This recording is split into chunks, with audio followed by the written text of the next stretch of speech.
Time for another edition of Fast Break Bets. Time to talk about some Monday basketball. I'm Gino along with Erik from eTop21 Sports. Erik, buddy, we have two series now in the NBA where we have 3-0 series in the conference finals leading into an NBA finals that won't start, I believe, till June 6th. So there might be a lot of time off if these series end in the next few days.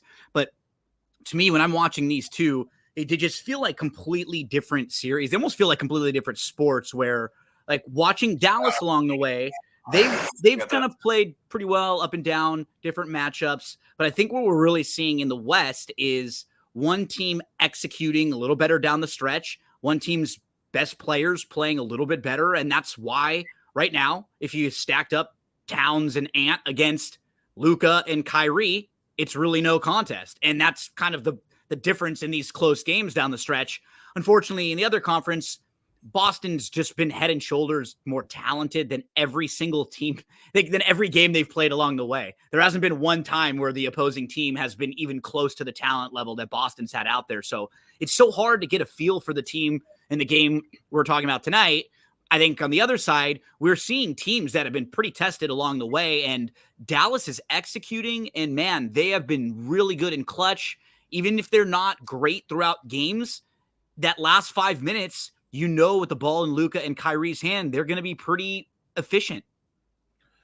Yeah, I mean, and Cat can't hit the side of the bar. I mean, someone who allegedly shoots, 1,500 shots a day, he can't literally make anything. Gaffer's been playing lights out. Lively did get banged up. It looks like he'll be okay to play, but it's funny because this is why the playoff stuff, I always think when you cast someone as like someone that you just can't win with, or someone that's a terrible playoff player, it's hard because most of the time the players are sort of like how Cat was, where it's like, man, that guy had an incredible series against Denver. He was probably, he was the reason why they won, because they needed that big body to do what he did against Jokic, to help defensively, sacrifice some stuff, but then also have the big games offensively. That was the best version of Cat we've ever seen. And now in this series, it's the opposite. And it's funny because for me, I always have a hard time of like, does that mean he's now just choking, or is he just having a bad stretch of games? Is the pressure more now than it was in the last series against Denver? Or is it just the way, like, the basketball and sports go, right? You even out a little bit. You have good series, bad series, good runs, bad runs. I almost feel like for those guys, though, we kind of talked about it for like Cat and Ant, it was having to do so much to get through a really tough opponent. It almost felt like after that, they just didn't have a whole lot left. Yeah, and I feel he's getting good looks. It's not like this is like breathtaking defense by the Mavericks. He's just getting good looks, and they just aren't falling. The Mavericks are allowed to pinch in if other people aren't making their threes. Game 2 was the game. I mean, there's no reason why they shouldn't have won game 2. Well, both of these series, they're 3-0, and the teams trailing could be up 2-1. Yeah. And about last night, like, Minnesota's had a million chances. Like, you hit the nail on the head. They could easily be up in the series. They've had a million chances. But at the end of the day, with how they're constructed, you look at Naz Reid had a great game 2. You look at the defensive ratings, they were awful defensively when he was on.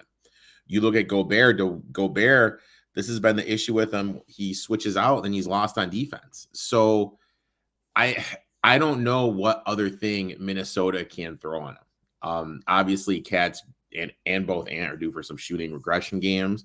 Maybe they'll be able to sneak out the next game. But in terms of being able to put a run together, I just don't know, because with what Dallas has, they're going to be tough to defend against. And the scary thing is, Lively and Luka are probably going to be playing together for the next 10 years. Again, Luka going to the hoop, Lively dive into the basket. That's going to be a scary combo, the Mavericks, for years to come. In terms of this series, And, sometimes you got to be a little good. You got to be a little lucky too, right? I think before we move in, and then we'll talk about tonight. We'll get out some of our plays for tonight. Because for Dallas, they make the trade for Kyrie last year, and it's not immediately a home run.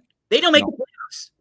The end of the year last year, they were awful. They were one of the more laughing stock, kind of embarrassing teams the way their season ended, where they just sort of gave up. And then it actually works out well because they get lively by dropping a few more spots, right? They end up getting a pick that becomes lively, a guy who's making major contributions for them in the playoffs. And then at the trade deadline, they go out and they add Washington, they add Gafford, and all of a sudden they get 3 other pieces this year, which what they were missing. I mean, 1 year ago, they were a turnstile at the rim. They had no defensive presence inside at all. And you could just drive the lane. And that's why it was hard to take them seriously. They added 3 big pieces to their team. Like, they're not here without one of those 3 guys, I don't think. If they don't have Gafford, Washington, or Lively throughout the second half, like post-trade deadline, and the versatility that those big guys give them, Erik, so I want to give Dallas, Cuban, and whoever's making the moves, obviously the GM, a lot of credit because that was great. And then you've hit the nail on the head a couple times with the Kyrie thing. Like, we're all so prisoner of the moment. We forget what it was like a year ago, 2 years ago, 4 years ago. From 2018 up until now, every single team Kyrie is on underachieved. Everyone. Every team he was on was supposed to be better than they were. He was doing stuff off the court, saying weird things, stirring stuff up, being MIA. He was not a guy that you wanted to invest max money in at all. And that's why a lot of teams weren't really competing with. Probably Dallas and the Lakers, I think, were the only teams trying to get Kyrie. And I, as a fan, and a lot of other teams I don't even want to be in the Kyrie business. But what Dallas did, they made him feel comfortable. They said, hey, we're going to go try to do things different with this guy. And Erik, you've told the story a few times, right, about how they brought in a personal chef for him. Talk about a couple of the things too, because I think that's important, seeing how good he's been playing and just how comfortable he feels. Yeah, when Ramadan was going on, the Nets were giving him a banana on the bench. The Mavericks flew in a private chef to cook because he's got I believe he's vegan. I know there is a special and diet. then religious stuff. Yeah, and then his religion too. Yeah. So there is like some stuff that he's doing, and the Mavericks are making him feel welcome. They're making him feel like he's part of something. I really feel with Kyrie and his strong family background, that's it. I feel he hasn't felt this way for a while, and that's why we're seeing him being a little bit locked in. Also, but on the flip side, what if they do make the finals? We're gonna have a week of him with a microphone in front of him. What is he gonna say? He's gonna right against Boston, against an old team that might stir some stuff up. And that's the thing. It's like you look at him right now, and and I don't like saying this because honestly, he hasn't done anything weird or wrong, or like he's been a really good player on and off the court this year and looks like a really good teammate. But doesn't it almost feel like a ticking time bomb? Just like you said, you're like waiting for something to happen, or like waiting for the next weird thing to be said to kind of rub some people the wrong way, or maybe even a couple guys in the locker room like looking at him like, what? Why are you saying that? Or, and it is funny how quickly things change, because right now Dallas looks incredible. But keep in mind, this is the same team that 2 different times in the playoffs like showed up in games like they weren't even there. Like they were getting their crap kicked out of them by the Clippers without Kawhi, when it was like, does Dallas even know they're in the playoffs right now? They've done that a few times too. So it's funny when you see them play so well. We are such a prisoner of the moment that we forget, damn, a couple months ago, Jason Kidd's on the hot seat. Like not long ago, those are the talks when Dallas is in right in that 7, 8, 9 range. They were a play-in team, and then they were really good down the stretch. So isn't it amazing how quickly things flip? A week ago, Ant is Michael Jordan. The Timberwolves are so good. No way that Dallas can beat them. And then boom, it flips right back. Now Luka, best player in the world. And we're all talking crap about the Celtics, and me in saying that Boston has looked so unimpressive, Eric, as we kind of transition over. You want to mention anything else about that other series before we get in? I'm not going to lie. Like, you could, last night we started watching the game. I was visiting my folks, and you could kind of tell within, I mean, I know they made a run, but you could kind of tell within the first 10 minutes, Minnesota just didn't have it. I just really just don't like what they're doing offensively. Body language. Yeah. In terms of the Pacers game, Carlisle is a genius and an idiot all at the same time. Man, I agree. No one's going to say he's a bad coach. Overall, he's a fantastic coach. But if you're just taking this series, he has made mistakes, huge mistakes twice now. The same kind of mistakes. But I mean, that out of bounds play he ran, where it was like a 3-wide set. That's unbelievable. Phenomenal. It's unbelievable. They get a great look. I don't want Nembhard, who had a great game. I don't want him taking the last shot. I want it in Siakam's hand. Siakam, I brought him there for that. Yeah. I have a timeout left. I have a chance to steal a game. I'm going to take a timeout there, draw play for Siakam. That's what I'm going to do. Not have Nembhard go 1-on-3, 2-on-3, and pull up for a bad jumper and miss it. Siakam only 3 shots in the fourth quarter. I have no idea what that is about. He is your best matchup. He has playoff experience. He's the only champion you have on that roster. You guys need to kind of be filtering the offense through him, especially when you look at the people on the court. Wojo's reporting that Halburn's probably not going to be a go tonight. So that's he's trying, but they're not going to. They're trying. They don't want to let him because he really shouldn't play. And another series where, hey, Boston, they can only play who's in front of them. Eric, you're a Bucks fan.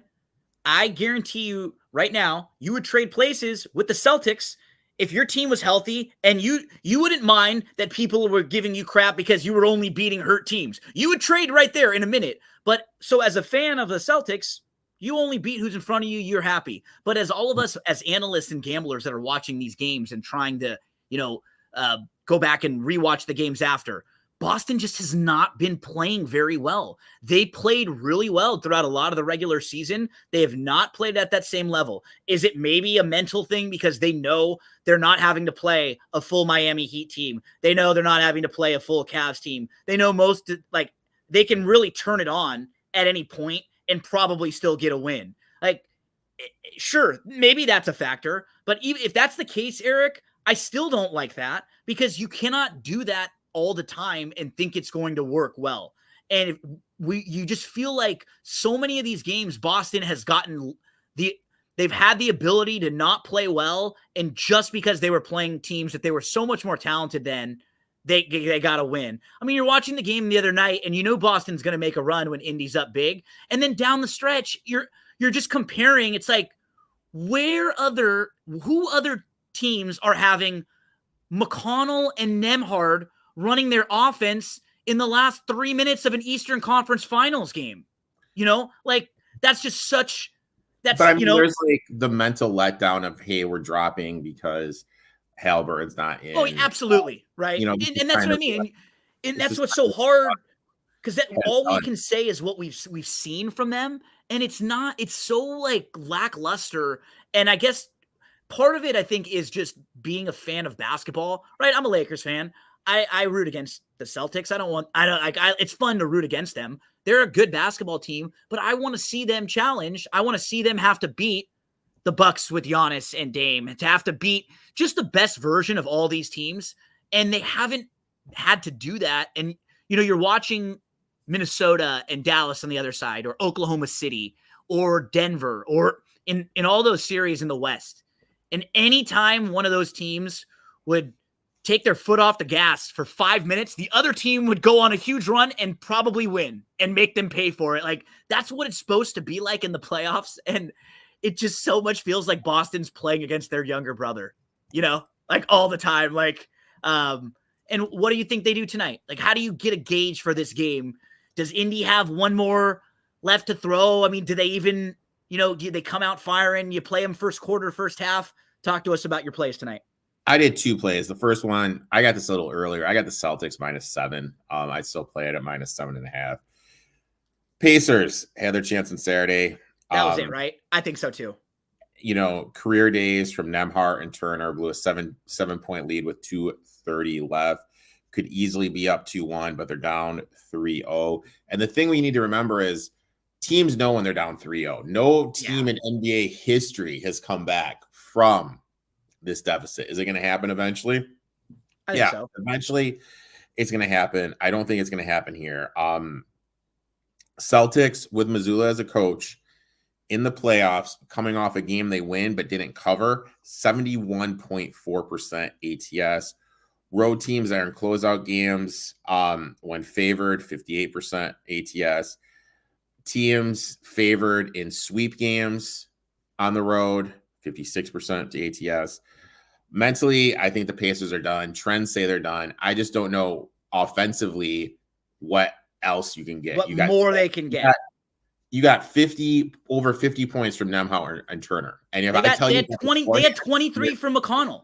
Yep. What more are you going to get than you got the 20 from Siakam that you're expecting from him, right around that 22. Yep. You got 22 from Turner. Both of those guys shot 50% from the field. You get 32 from Nemhart. He hits 4 threes, and you get McConnell to score 23. Now, my only counter to that point would be, as a team, they only made 5 threes. So maybe they can overall shoot more threes and make 12 to 15 threes. But that was about as good of an effort as they're going to get. That felt like a game that they could have won. And even without Halliburton, maybe steal another win in the series. Like, feel good, because they could have come out of that game and went, gosh, we're down 2-1. Very easily could have won game 1. We feel like we've outplayed this team. Let's come back and just not a lot of pressure. We don't have Halliburton on us. Nobody's expecting us to win. Let's go out there again. I don't know if they have that in them now. I have 2 plays for tonight, Eric. They're just individual player props. Yeah. And I'm just going under. The counter to what you say is Boston leads the league. 43. And they didn't shoot well either. And Indiana just mid-tier, 35.3 a game. So I know people are saying that's less than 10, but that adds up over time. They live in the mid-range, and it's just a math equation, 2 against 3s. I also did Nemhart under the 16.5. That's what I did too. 12 for 21 from the floor, 4 of 7 from 3-point line. Have to fade him coming off this career game. Looking at this total, he went over it once against the Knicks, twice against the Bucks, and then obviously last game. So he's only gone over this total 4 games in the playoffs. So I'm gonna fade him. I'm gonna fade Nemhart here. And they put a little, and now because he played so well, it's like anything. The defense is going to adjust a little bit. He's not going to get the types of looks that he got. There's going to be a little more pressure on him. He's going to struggle, and we saw it down the stretch when they just needed 1 or 2 buckets. That's all they needed down the stretch, and they just couldn't get clean looks. Like you said, he was getting smothered. Carlisle did a really poor job of getting the ball to Siakam. So I went under for Nemhart, and I just went under for Horford too. I mean, Horford hit 7 threes. He had 23 points. That was a huge effort from him. I think at this point of his career, he's the type of guy who you could get that from like 1 out of every 3 games. I'm not saying 7 threes, but I'm saying a game like that from Horford. A good game, a 20-point effort where he still got a little bit of that real quality player he used to be in there. He just physically can't do it all the time anymore. So I'm going to go I went under Horford, 10.5 points. That was minus 102. And I went Nemhart under as well. So those are my 2 plays for tonight. I like it. Erik, we have a couple responses over here from the folks. What's up? So you were talking about this one, right? You played this early, Kyrie finals MVP.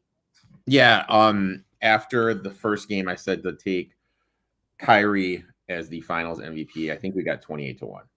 I don't remember off the top of my head, but so that kind of goes along with this other question too. What early futures are you looking at? That's a future that you've already played, a Kyrie prop. Yeah, already played that. I know next year I don't know what it is. There's just been a couple years where I've been able to get ahead of the 8 ball looking ahead. Last year it was the Thunder. We had futures on them. The year before that, we had the Grizzlies. I think going into next year, the team I really want to be invested in in terms of winning their division, winning the Eastern Conference, and I'll put a little bit on winning it all. And I know it's going to sound crazy.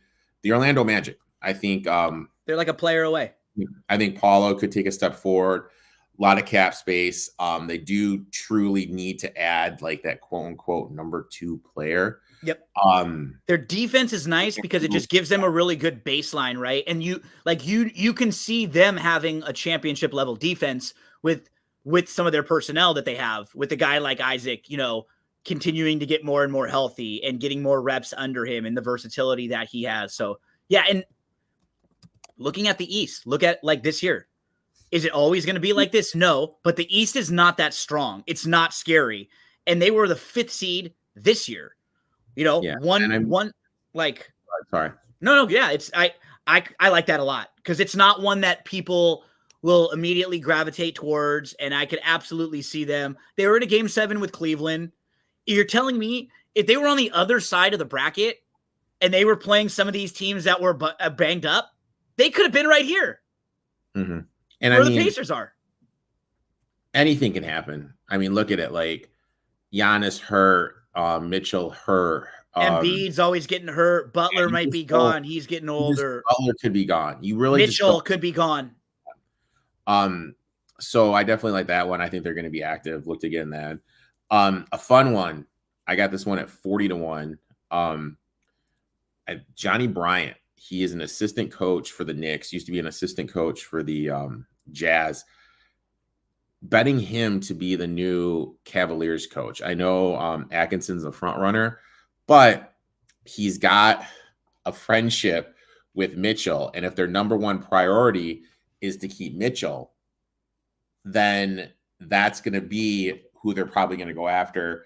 You can find him at 40-1 actually on Bet Online. So I put that one in. And then if they do keep Mitchell, obviously the Mitchell-Garland experiment is over. Garland's going to be a pretty good point guard that's going to be on the trading block. It's going to be interesting to see where he goes. We don't know what's going to go on with Milwaukee. Is Dame and Giannis going to be back? Are they going to demand a trade? Someone's asking about the 76ers. I would not play the 76ers at all. Paul George, ever since the Pacers days, has not been good at the in the playoffs.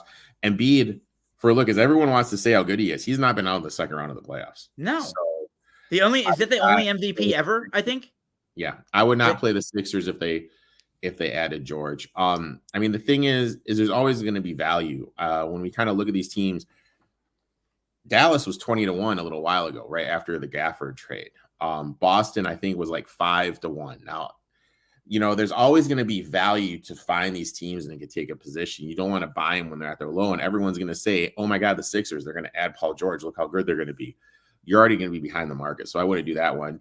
Chances are Embiid will be hurt at a time during the season, and then you can get him at a better price. And I mean, Oubre, like if they add George, Kelly Oubre is going to be a phenomenal wing defender who can hit threes. That's going to be on the free agent market. Dude, I'll sign me up for some Kelly Oubre for the Lakers. I'd love a guy like any team would love the guy. Every single team wants that player for not that much money, who can hit threes, who can have some like blow up offensive games, but can defend wings. Oh, 100%. That's exactly what you want. People would be going backflips for him. Every team wants that guy. Every single team. Pistons could be a team I like to make the playoffs next year. I know it sounds crazy.